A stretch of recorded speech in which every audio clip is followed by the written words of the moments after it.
என்னன்னு இது? புதுசு புதுசா பூகம்பம் கிளம்புற மாதிரி என்னென்னமோ கிளம்புது. இப்ப என்ன நீ பண்றது? எனக்கும் ஒண்ணும் புரியல அஞ்சலி. எனக்கு ரொம்ப பயமா இருக்கு. அந்த ராஸ்கல் மேடி செத்து போனதும் எல்லா பிரச்சனையும் முடிஞ்சதுன்னு நினைச்சேன். ஆனா இப்போ அண்ணி எனக்கு ஃபோன் பண்ணவ மேடி கொலை பத்தின எல்லா விஷயமும் எனக்கு தெரியும்னு சொல்றான். இத நாம 2 பேரும் எப்படி சமாளிக்க போறோம்? போச்சு, எல்லாம் போச்சு. அஞ்சலி, நீ அநியாயத்துக்கு பயப்படுற. உன் பயத்தாலே எல்லாத்தையும் காட்டி கொடுத்துருவ போல இருக்கே. எப்படி நீ பயப்படாம இருக்க முடியும்? வேற வழி இல்ல அஞ்சலி. இப்ப தைரியமா இருக்கிறத தவிர நமக்கு வேற வழியே இல்ல. இருக்கிற பிரச்சனை பத்தாதுன்னு நம்ம வீட்லயே ஒருத்தி உட்காந்துக்கிட்டு இருக்கா. அந்த ரேகா கண்ல வெளுக்கெண்ணெய் ஊத்திட்டு நம்மள கவனிக்கிறான். நம்ம 2 பேரும் இன்னும் ஜாக்கிரதையா இருக்கணும். கஷ்டப்பட்டாவது தைரியத்தை வரவழைச்சுக்கணும். புரியுதா? கிஷோர் வேற இந்த கேஸ்ல டைரக்டா இன்வால்வ் ஆயிருக்காரு. ஐயோ, எனக்கு பதறுது, படபடன்னு வருது அண்ணி. அஞ்சலி, என்னம்மா நீ? கொஞ்சம் பொறுமையா இரு. அண்ணி, உங்களுக்கு ஃபோன் பண்ணவன் யாரா இருக்கும்? என்ன கேட்டா எனக்கு எப்படி அஞ்சலி தெரியும்? ஏன் நீ நீங்க மேடி கூட போகும்போது நீங்க யாரையாவது பாத்தீங்களா? இல்ல அஞ்சலி, அப்படி யாரையும் நான் பார்க்கல. ஆனா என்ன? கண்டிப்பா மேடியோட ஃப்ரெண்ட் யாருக்கோ இந்த விஷயம் தெரிஞ்சிருக்குன்னு நினைக்கிறேன். அவன் யாரு? நிஜமாவே அவனுக்கு என்ன வேணும்? ஏன் இப்படி எல்லாம் பண்றான்னு புரியவே இல்லை. ஐயோ, எனக்கு தலையை சுத்துது அண்ணி. அஞ்சலி, நீ கொஞ்சம் பொறுமையா இருமா. எதுக்கும் கவலைப்படாத. என்னதான் நடக்குதுன்னு பார்க்கலாம். சரி வா, டைம் ஆச்சு. வா அஞ்சலி.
வாங்க கிஷோர்.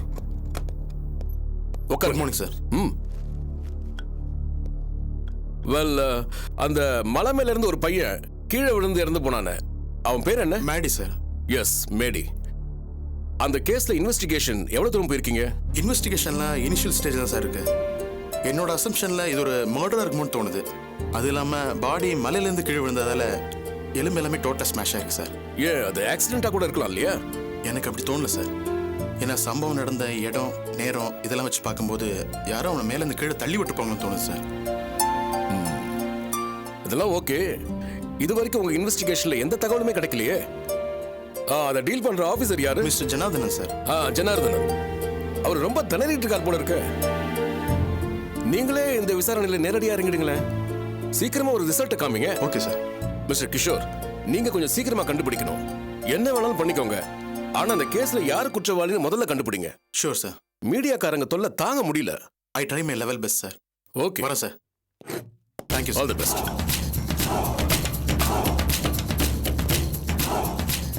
ஜனார்தனன், மேடி பத்தி ஏதாவது தகவல் தெரிஞ்சதா? அவன் ஒரு டான்ஸரா, ரொம்பவும் ஜாலி டைப்பா.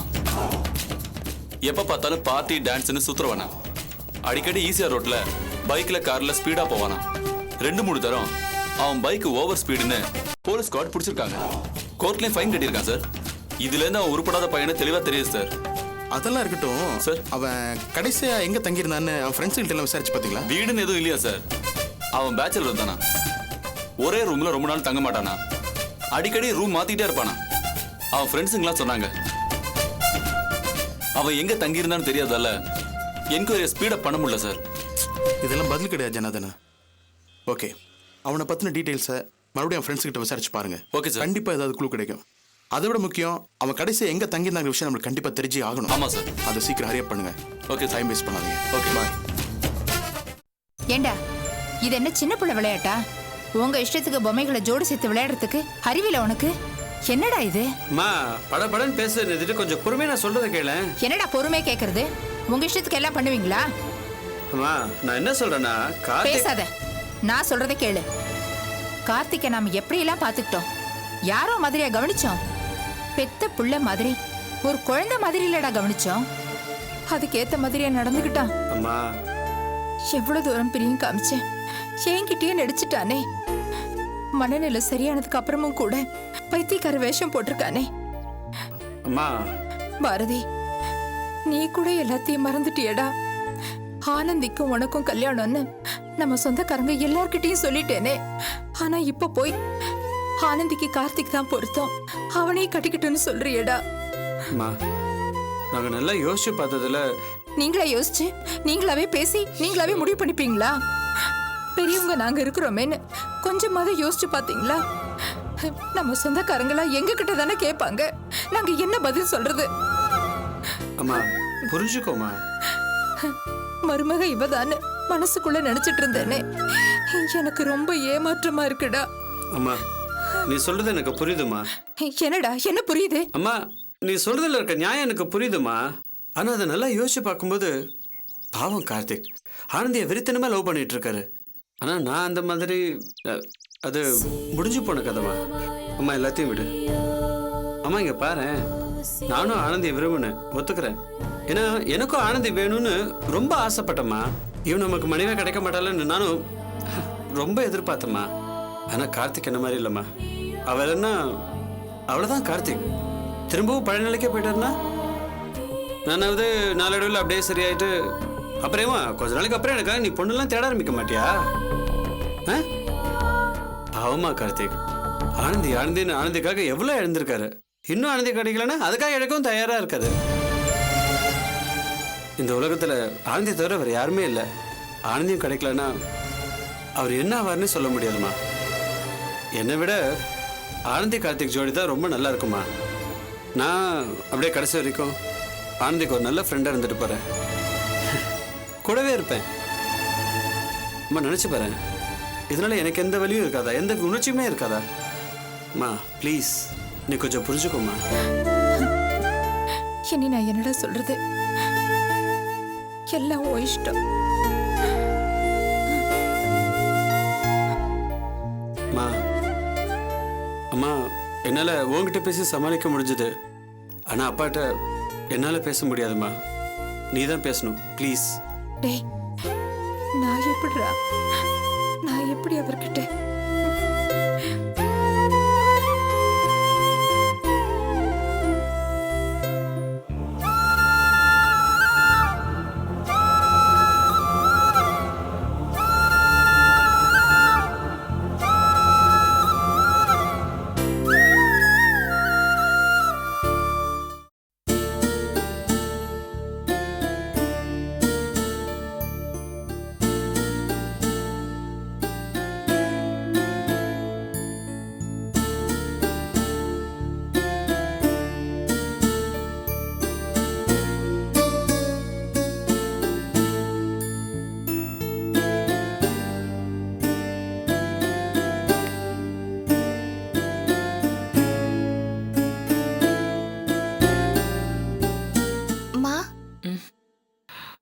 என்னம்மா மணி 12 ஆக போகுது, இன்னும் தூங்காம உட்கார்ந்துட்டு இருக்க?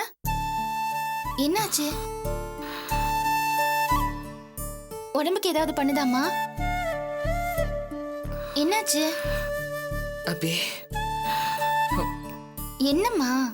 அபி, கோயில்ல இன்னைக்கு ஒரு அம்மாவை பார்த்தேன்.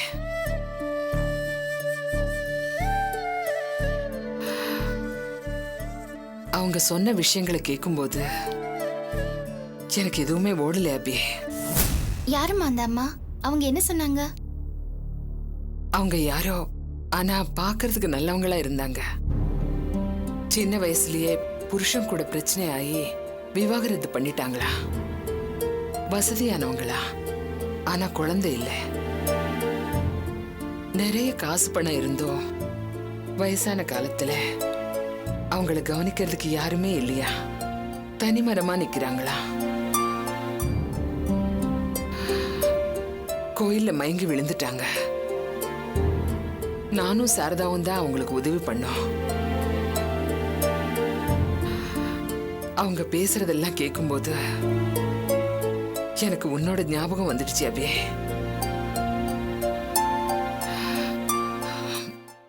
வயசான காலத்துல தனிமைங்கிறது பெரிய துயரம் அபி.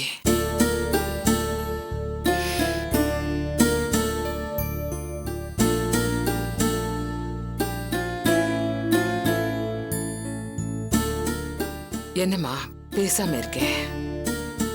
அம்மா மயங்கி விழுந்த அந்த அம்மாவுக்கு நீங்களும் சித்தியும் உதவி பண்ணீங்க. உங்களை மாதிரி நல்லவங்க இந்த உலகத்துல நிறைய பேர் இருக்காங்கல்ல, அதை நினைச்சு சந்தோஷப்பட வேண்டியது தானே? சமாளிப்பா பேசுறியா அபி?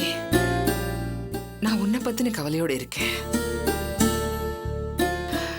இப்போ இல்லைனாலும் கொஞ்ச நாள்ல ஆனந்திக்கு கல்யாணம் ஆயிடும். ஆர்த்தி வாழ்க்கையும் சரியாயிடுங்கிற நம்பிக்கை எனக்கு இருக்கு. ஆனா நீ உன்னை நினைச்சுதம்மா எனக்கு மனசெல்லாம் கலங்குது. இப்போ உனக்கு ஆரோக்கியம் இருக்கு, வயசு இருக்கு, எதுவுமே தோணாது. நீ ஓடிக்கிட்டே இருப்ப. ஆனா ஒரு காலம் வரும் அபி, உடம்புல இருக்கிற தெம்பு குறையும். மத்தவங்களோட உதவியும் ஒத்தாசையும் தேட ஆரம்பிப்போம்.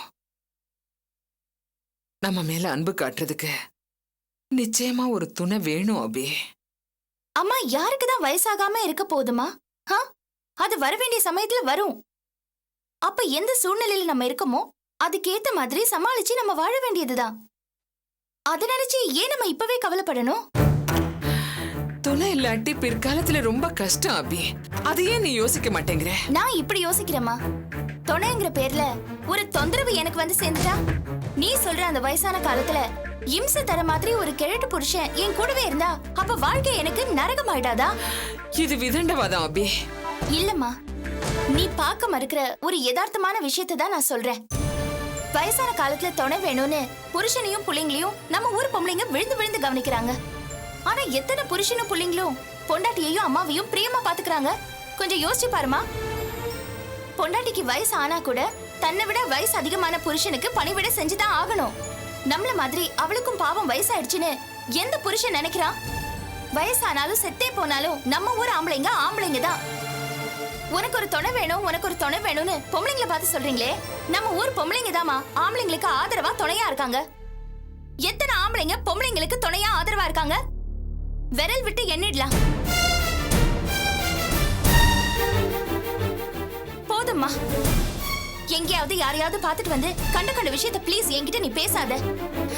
என்னோட வயசான காலத்துல என்ன நான் எப்படி பாத்துக்கணும்னு நான் முடிவு பண்ணிக்கிறேன். அதுக்கு இல்ல அபி, பாஸ்கர் வீடு தேடி வந்து என் கால்ல விழுந்து மன்னிப்பு கேட்டாரு.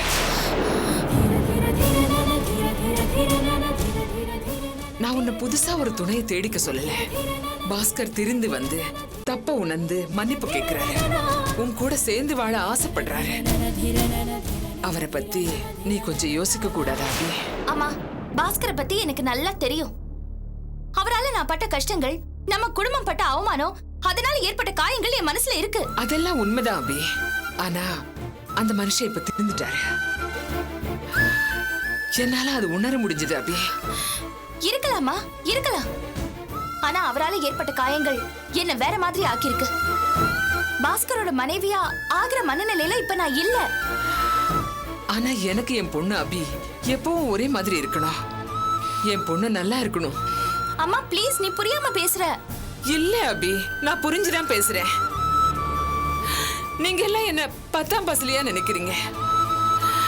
ஆனா எனக்கும் உலகம் தெரியும் அபி.